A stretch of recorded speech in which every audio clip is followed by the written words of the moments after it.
बातमीपत्रात आता पाहूयात गल्लीपासून ते दिल्लीपर्यंतच्या ताज्या घडामोडींचा धावता आढावा। महाराष्ट्राच्या राजकारणात महत्त्वाची घडामोड घडली असून विधान परिषदेच्या 9 जागांसाठी निवडणूक जाहीर करण्यात आली आहे। भारत निवडणूक आयोगाने या निवडणुकीचा संपूर्ण कार्यक्रम जाहीर केला असून 12 मे 2026 रोजी मतदान पार पडणार आहे। त्याच दिवशी निकालही जाहीर केला जाणार असल्यानं एका दिवसातच या निवडणुकीचा फैसला होणार आहे। सकाळी 9 वाजल्यापासून दुपारी 4 वाजेपर्यंत मतदानाची वेळ निश्चित करण्यात आली आहे। त्यामुळे राज्यातील राजकीय वातावरण पुन्हा एकदा तापण्याची चिन्ह दिसत आहेत। या निवडणुकीचे महत्त्व यासाठीही वाढलं आहे की विधान परिषदेतील 9 सदस्यांचा कार्यकाळ 13 मे रोजी संपणार आहे। त्यामुळे या जागा भरणं अत्यावश्यक झालंय। सध्या विधानसभेतील संख्याबळ पाहता भाजप, शिवसेना, राष्ट्रवादी आणि महाविकास आघाडी यांच्यात जागा वाटपाचे गणित रंगू लागले। विद्यमान परिस्थितीत भाजपला 5, शिवसेनेला 2, राष्ट्रवादीला 1 आणि महाविकास आघाडीला 1 जागा मिळण्याची शक्यता व्यक्त केली जाते। दरम्यान राष्ट्रवादीकडे अतिरिक्त 13 मतं असल्यामुळे या निवडणुकीत समीकरण बदलण्याची शक्यता नाकारता येत नाही। जर महायुतीने अधिक उमेदवार रिंगणात उतरवण्याचा निर्णय घेतला तर ही निवडणूक बिनविरोध होण्याची शक्यता कमी होईल। त्यामुळे शेवटच्या क्षणापर्यंत राजकीय डावपेच आणि मतांची जुळवाजुळव सुरू राहण्याची चिन्ह आहेत। या निवडणुकीत ज्या सदस्यांचा कार्यकाळ संपत आहे त्यामध्ये उद्धव ठाकरे, नीलम गोऱ्हे, शशिकांत शिंदे, अमोल मिटकरी, गोपीचंद पडळकर, रणजितसिंह मोहिते पाटील, राजेश राठोड, प्रवीण दटके आणि रमेश कराड या नेत्यांचा समावेश आहे। त्यामुळे अनेक दिग्गज पुन्हा एकदा निवडणुकीच्या रिंगणात उतरणार का याकडे सर्वांचं लक्ष लागलंय। उमेदवार निवडताना पक्षांना मोठी कसरत करावी लागणार आहे। विधानसभेतील संख्याबळाच्या दृष्टीने पाहिलं तर भाजपकडे 131 आमदार, शिवसेना 57, राष्ट्रवादी 40 असे मिळून महायुतीचे एकूण संख्याबळ 234 आहे।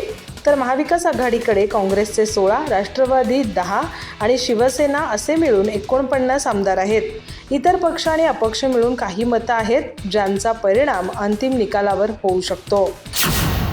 नाशिक शहरातील एका नामांकित कंपनीत महिला कर्मचाऱ्यांच्या छळवणूक आणि धर्मांतराच्या प्रकरणात मोठा ट्विस्ट समोर आलाय। या प्रकरणात निदा खान हीच मुख्य सूत्रधार असल्याचा धक्कादायक उलगडा पोलीस तपासात झालाय। मुंबई नाका आणि देवळाली पोलीस ठाण्यात या प्रकरणी 8 जणांविरोधात गुन्हा दाखल करण्यात आला असून आतापर्यंत 7 जणांना अटक झाली आहे। मात्र मुख्य आरोपी निदा खान गेल्या 20 दिवसांपासून फरार असून तिचा शोध अद्याप लागलेला नाही। पोलिसांनी निदा खानच्या अटकेसाठी 3 स्वतंत्र पथकं तयार केली असून ती विविध ठिकाणी शोध मोहीम राबवत आहेत। तरीही तिचा ठाव ठिकाणा लागत नसल्यानं तपास यंत्रणांसमोर मोठं आव्हान उभं राहिलंय। कंपनीत ऑपरेशन विभागात मॅनेजर आणि टीम लीडर म्हणून काम पाहणारी निदा खानच या सर्व घडामोडींच्या केंद्रस्थानी असल्याचं समोर आलंय। तपासात उघड झालेल्या माहितीनुसार कंपनीतील कामाच्या मीटिंगच्या माध्यमातून काही महिलांना लक्ष्य केलं जात होतं। विशेषतः हिंदू तरुणींना वेगळं करून त्यांच्यावर मानसिक दबाव आणला जात होता। त्यांना धर्मांतरासाठी भाग पाडण्याचे प्रयत्न केले जात होते। विरोध करणाऱ्या महिलांना मानसिक तसंच लैंगिक छळाला सामोरं जावं लागत असल्याचं समोर आलंय। या सर्व कारवायांमध्ये निदा खान सक्रियपणे भूमिका बजावत असल्याचं पोलिसांना आढळलंय। या प्रकरणात अटक करण्यात आलेल्या कंपनीच्या HR अधिकारी अश्विनी चैनानी हिच्या चौकशीतूनही अनेक महत्त्वाचे धागेदोरे समोर आलेत। तिच्या जबाबातून निदा खानच या संपूर्ण प्रकारामागील प्रमुख व्यक्ती असल्याचं स्पष्ट झालंय। 6 पुरुष आणि 2 महिला आरोपींचा समावेश असलेल्या या प्रकरणात एक व्हॉट्सअप ग्रुप तयार करून कारवाया राबवल्या जात असल्याचा धक्कादायक खुलासा झालाय। त्यामुळे या प्रकरणात मोठे आणि संघटित रॅकेट कार्यरत असल्याचा संशय व्यक्त होतोय। पुणे महापालिकेत टक्केवारीच्या मुद्द्यावरून पुन्हा एकदा राजकारण तापल्याचं चित्र समोर आलंय। यावेळी हा वाद विरोधकांमध्ये नसून सत्ताधारी भाजपच्या गोटातच उफाळून आलाय। बाणेर परिसरात उभारण्यात येणाऱ्या आदिवासी विद्यार्थिनींसाठीच्या निवासी शिक्षण केंद्राच्या कामावरून विद्यमान आणि माजी नगरसेविकांमध्ये महापालिकेच्या इमारतीतच जोरदार वाद झाला। या घटनेमुळे महापालिकेतील वातावरण तणावपूर्ण झालं असून सत्ताधाऱ्यांच्या कारभारावर प्रश्नचिन्ह उपस्थित केलं जात आहे। या संपूर्ण प्रकाराला आणखी रंग चढला तो व्हिडिओ व्हायरल झाल्यानंतर। सोशल मीडियावर हा व्हिडिओ मोठ्या प्रमाणात पसरल्यानं महापालिका वर्तुळात खळबळ उडाली आहे।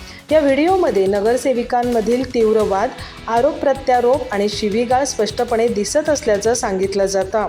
त्यामुळे या प्रकरणाने केवळ प्रशासकीय नव्हे तर राजकीय पातळीवरही चर्चेला उधाण आलंय।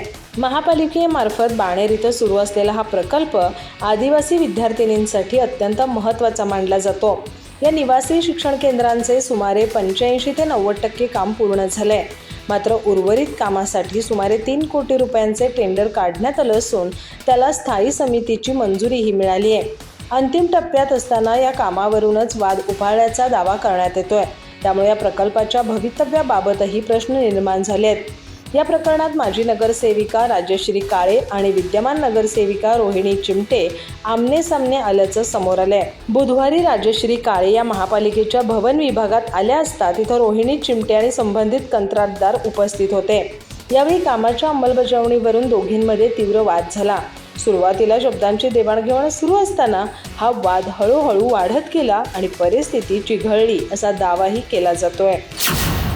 नाशिकच्या भोंदू अशोक खरात प्रकरणानं संपूर्ण राज्याचं राजकारण ढवळून निघालं असतानाच महाराष्ट्र नवनिर्माण सेनेचे अध्यक्ष राज ठाकरे यांनी या प्रकरणावर पहिल्यांदाच आपली परखड प्रतिक्रिया दिली आहे. हे प्रकरण म्हणजे कुणाची तरी वाट लावण्यासाठी जाणीवपूर्वक बाहेर काढलेली खेळी आहे असं सांगतानाच त्यांनी पत्रकारितेच्या बदलत्या स्वरूपावर आणि विकल्या गेलेल्या यंत्रणेवरही जोरदार प्रहार केला. एका व्यंगचित्राच्या कार्यक्रमात बोलताना राज ठाकरे यांनी आपल्या नेहमीच्या शैलीत राजकीय नेते, पत्रकार आणि उद्योजकांचा समाचार घेतला. भोंदू अशोक खरातच्या काळ्या कारनाम्यांमुळे अवघ्या राज्यात संतापाची लाट उसळली आहे. खरातवर अनेक महिलांचं लैंगिक शोषण केल्याचा आरोप आहे. अशोक खरात प्रकरणावरून विरोधक राज्य सरकारला धारेवर धरत असतानाच राज ठाकरे यांनी याकडे वेगळ्या दृष्टिकोनातून पाहिलं. ते म्हणाले, कोणतरी आला हा खरात, शेताला पाणी मिळत नाही पण खरातला मात्र पाणी मिळतंय. अशी प्रकरणं ही कुणाची तरी वाट लावायची म्हणून योग्य वेळी बाहेर काढली जातात. सध्या जे काही सुरू आहे त्यातून लोक सुधारतील अशी अपेक्षा आहे, जेणेकरून मला पुन्हा व्यंगचित्र काढण्याची संधी मिळेल. आजच्या पत्रकारितेवर भाष्य करताना राज ठाकरे यांनी अत्यंत खेद व्यक्त केला. ते म्हणाले, मला आजच्या तरुण पत्रकार मुलामुलींची कीव येते. ऑफिस त्यांना काहीतरी घेऊन या सांगतं, आता काय घेऊन यावं, कुणाचं तरी कपडे फाडल्याशिवाय बातमी होत नाही. आजच्या पत्रकारितेचे अनेक पदर आहेत, ते उघडले तर सगळे नागडे होतील. अनेक पत्रकार आता मंत्र्यांकडे कामाला आहेत, जे स्वतः विकले गेले आहेत. त्यांच्या मतांना काय किंमत द्यायची? भोंदूगिरी आणि अंकशास्त्राच्या नावाखाली लोकांना फसवणाऱ्या अशोक खरातच्या कारनाम्यामुळे राज्यभरात खळबळ उडाली आहे. अंकशास्त्राचा मोठा गाजावाजा करणारा खरात स्वतःसाठी 9 हा अंक अत्यंत शुभ मानत होता. त्यामुळेच त्याने आपल्या गाड्यांचे नंबरही खास करून असे निवडले ज्याची बेरीज 9 येईल. तपासादरम्यान ही बाब समोर आल्यानंतर त्याच्या अंधश्रद्धेच्या खेळाचा आणखी एक पैलू उघड झालाय. तपास यंत्रणांच्या चौकशीत असं समोर आले की खरातने RTOमधून चॉईस नंबर घेऊन आपल्या गाड्यांचे क्रमांक निश्चित केले होते. या सर्व नंबरची बेरीज 9 येईल याची तो विशेष काळजी घेत असे. अंकशास्त्राच्या माध्यमातून लोकांचा विश्वास संपादन करून त्याने अनेकांना जाळ्यात ओढलं. मोठमोठ्या नेत्यांपासून ते सामान्य नागरिकांपर्यंत अनेकांना त्याने आपल्या प्रभावाखाली घेतल्याचे आरोप आहेत. दरम्यान खरात विरोधात अनेक गंभीर गुन्हे दाखल झालेत. महिलांचे लैंगिक शोषण, फसवणूक आणि अंधश्रद्धा पसरवण्याचे आरोप त्याच्यावर आहेत. SITच्या तपासानंतर आणि हेल्पलाईन सुरू झाल्यानंतर अनेक महिलांनी आणि व्यावसायिकांनी त्याच्या विरोधात तक्रारी नोंदवल्या आहेत. त्यामुळे त्याच्या गैरकृत्याची व्याप्ती किती मोठी होती याची कल्पना येते. अंकशास्त्रानुसार 9 हा अंक बंधुत्व, समृद्धी आणि भाग्य आणि मानवतावादी कार्याशी जोडलेला मानला जातो. तसंच मंगळ ग्रहाशी संबंधित असल्याने हा अंक ऊर्जा आणि यशाचं प्रतीक असल्याचं मानलं जातं. याच कारणामुळे खरातने 9 या अंकाला विशेष महत्त्व दिलं होतं. पैसा आणि यश मिळवण्यासाठी हा अंक उपयोगी ठरतो असा त्याचा विश्वास होता.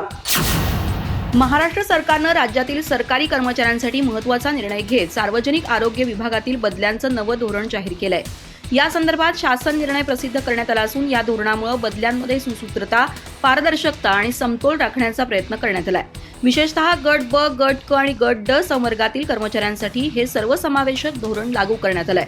त्यामुळे अनेक वर्षांपासून बदल्यांबाबत होत असलेल्या तक्रारींना काही प्रमाणात आळा बसण्याची अपेक्षा व्यक्त केली जाते. या नव्या धोरणानुसार सार्वजनिक आरोग्य विभागाच्या अधिपत्याखालील सर्व संस्था आणि कार्यालयांमध्ये कार्यरत असलेल्या अधिकारी आणि कर्मचाऱ्यांसाठी एक समान नियमावली तयार करण्यात आली आहे. बदली वर्ष ही संकल्पना स्पष्ट करताना 31 मे पर्यंत ज्या बदल्या केल्या जातील ते वर्ष ग्राह्य धरलं जाणार आहे.